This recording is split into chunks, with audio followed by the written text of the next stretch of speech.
गुरु प्यारी सात संगत जी, आप सभी को प्यार भरी राधा स्वामी जी। जैसे कि हम जानते ही हैं, बाबा जी विदेश गए हैं और बाद में हजूर अकेले कहाँ चले गए हैं।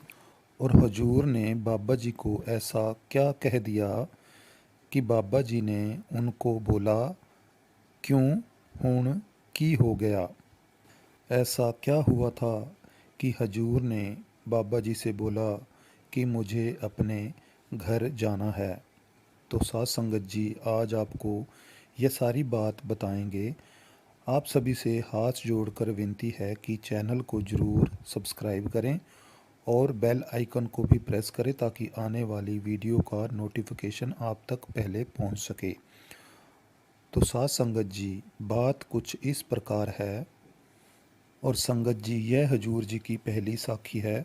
और कुछ भाई कमेंट में पूछ भी रहे थे कि बाबा जी विदेश क्यों गए हैं। तो बाबा जी सितंबर के महीने अक्सर विदेश चले जाते हैं।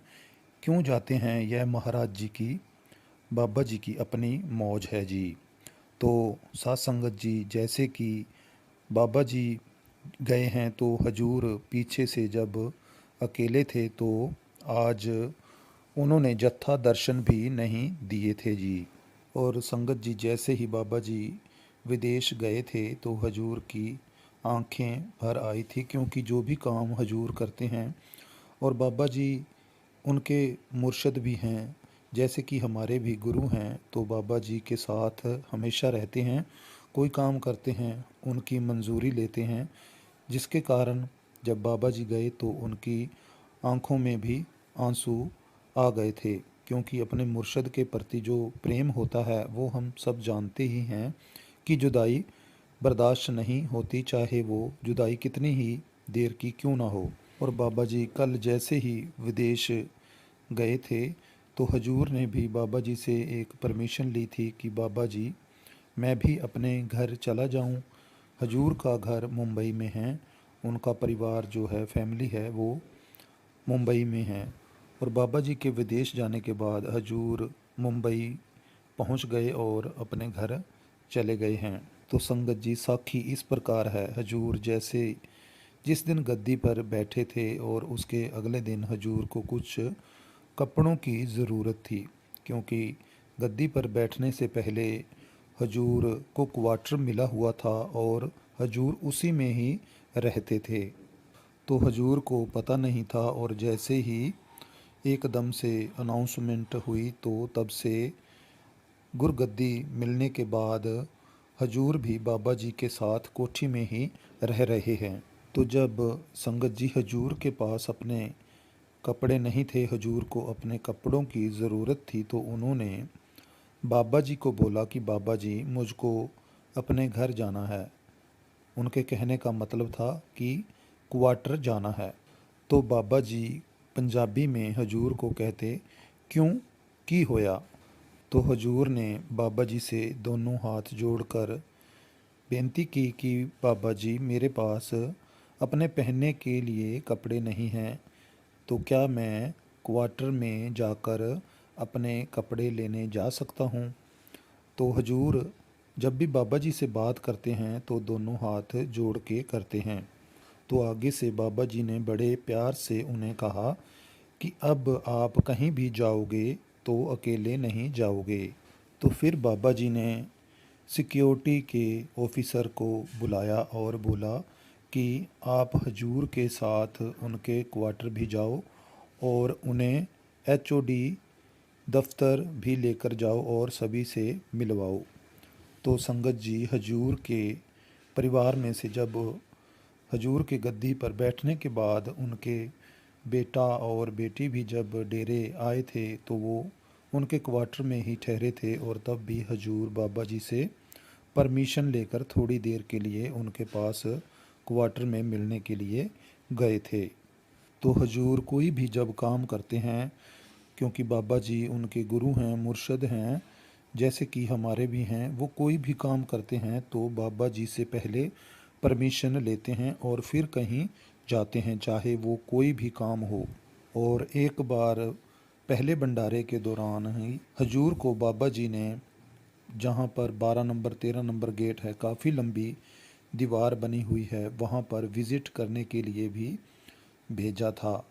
और जब हजूर जी वहाँ गए और वहाँ पर सेवा भी काफ़ी चल रही थी, तो इसीलिए शाम को 3-4 बजे बाबा जी ने हजूर को बोला था कि आप वहाँ पर जाओ कि कैसे काम चल रहा है। तो हजूर ने 12 नंबर 13 नंबर गेट के पास सारा मुआयना किया किस तरह से काम काज चल रहा है।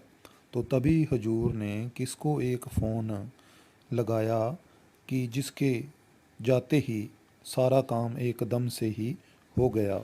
दरअसल बात कुछ ऐसे हुई थी कि हजूर ने जब देखा कि संगत इतने प्रेम और प्यार से और विरह के साथ सेवा कर रही थी, तो हजूर ने पीआरओ जी को फ़ोन किया, जो कि मैडम जी हैं, और उनको बोला कि यहाँ पर लंगर के साथ हलवा भी संगत को मिलना चाहिए, देसी घी से बना हुआ हलवा। तो जैसे ही हजूर का फ़ोन गया तो तुरंत अगले दिन से ही वहाँ पर देसी घी का हलवा मिलना भी शुरू हो गया।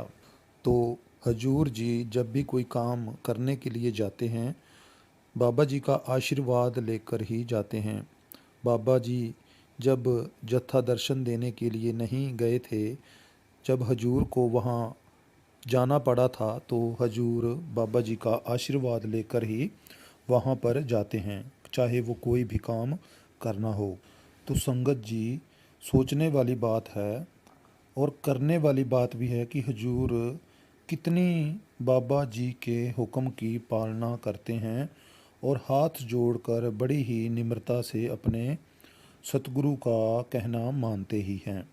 और बाबा जी भी हमारे गुरु हैं, और हमें भी जो बाबा जी बोलते हैं तो हमें भी उनका बड़े ही आदर से प्रेम से उनका कहना मानना चाहिए। तो साथ संगत जी, हजूर के अंदर कितनी ज़्यादा निम्रता है। और एक बार किसी लड़के ने जब क्वेश्चन आंसर हुए थे भंडारे के दौरान, तो पूछा था कि बाबा जी मुझे हजूर के साथ भी बात करनी है। तो बाबा जी ने बोला था कि पहले मेरे नाल तां गल्लां कर लै, सारी उम्र पई है हजूर नाल भी गल्लां कर लई। बाबा जी के कहने का मतलब था कि पहले मेरी तो बात मान लो, सुन लो। तो संगत जी, गुरु के हुक्म में रहना बड़ा ही लाजमी है। गुरु जो कहता है उनका हुक्म सर आँखों पर रखने की पूरी पूरी कोशिश करनी चाहिए। तो संगत जी, बाबा जी विदेश भी हर साल जैसे जाते हैं, वहाँ संगत को दर्शन देने के लिए जाते हैं और कोई कारण नहीं है। तो संगत जी, आज की साखी बस यही थी। आपको पहली यह हजूर जी की साखी थी, सोचा कि आपके साथ शेयर करें हजूर जी की कुछ निम्रता वाली, प्रेम प्यार वाली, अपने मुर्शद के प्रति कुछ ऐसी बातें आपसे शेयर करें जिन्हें सुनकर आपको भी अच्छा लगे और अपने गुरु के हुक्म की पालना करने का हमें भी कुछ संदेश मिले, कुछ ऐसी बातें अनुभव हों जो कि हमें करनी चाहिए। तो साथ संगत जी, आज की साखी में इतना ही, और भाई बहनों से भी ज़रूर शेयर करें जी। राधा स्वामी जी। चैनल को सब्सक्राइब करना भी ना भूलें जी।